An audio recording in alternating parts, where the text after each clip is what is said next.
Hello everyone. Welcome to Legal Talks with CS Yatin, your trusted space to decode complex legal principles through powerful stories. Today we will explore a case that forms the very foundation of company law across the world. This is the story of Solomon versus Solomon and Company Limited of 1897, a case that introduced the world to the principle of separate legal personality.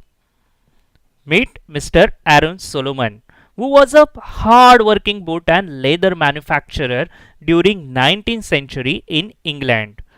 For nearly 30 years, he ran his business as a sole proprietor under the name A. Solomon and Company. He was successful, disciplined, skilled, and respected.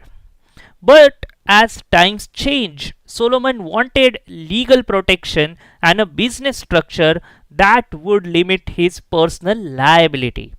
In 1892, Solomon incorporated his business under the UK Companies Act.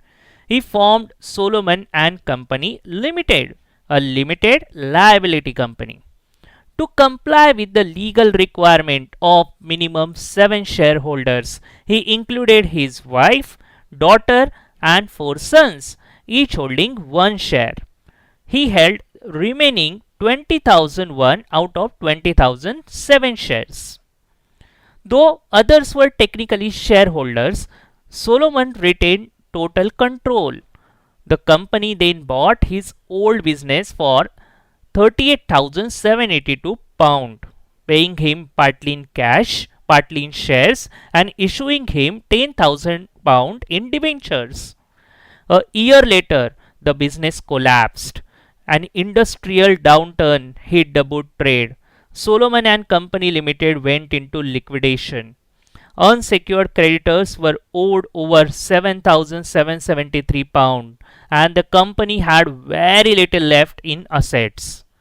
Since Mr. Solomon was a secured creditor through his debentures, he demanded repayment before any other creditors. The unsecured creditors were furious. They claimed that Solomon and Company Limited was just a facade and that Solomon himself should be personally liable for the company's debts. The liquidator argued that the company was not truly independent. It was simply an agent for Mr. Solomon. The Court of Appeal agreed with the creditors.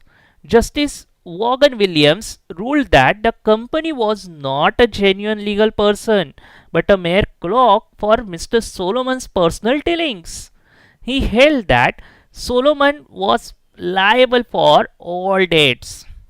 This ruling shook the credibility of limited companies. If the will of incorporation could be lifted so easily, what was the value of forming a company? Solomon appealed to the House of Lords, the highest court in Britain, and the historic judgment, the House of Lords overruled the decision. Lord Halsbury emphasized that the motive of incorporation was irrelevant. Even if Mr. Solomon controlled the company entirely, the law respected its separate personality. This case laid down the bedrock principle of company law. Number 1, separate legal entity. A company is distinct person in law. Number 2, limited liability. Shareholders are not personally liable beyond their investment. And number 3, corporate will. Courts will not easily ignore the legal personality of a company. These principles are fully adopted in India under the Companies Act 2013. Every limited company enjoys these protections thanks to the foundation laid by Solomon versus Solomon. Solomon versus Solomon is not just a case. It's the legal origin of every modern company. It gave businesses structure, legal identity, and the freedom to take risk without fear of personal ruin. If you enjoyed this deep dive, Like this video, share with fellow law learners, and subscribe to Legal Talks with CS Yatin. Let's make law easier, one case at a time.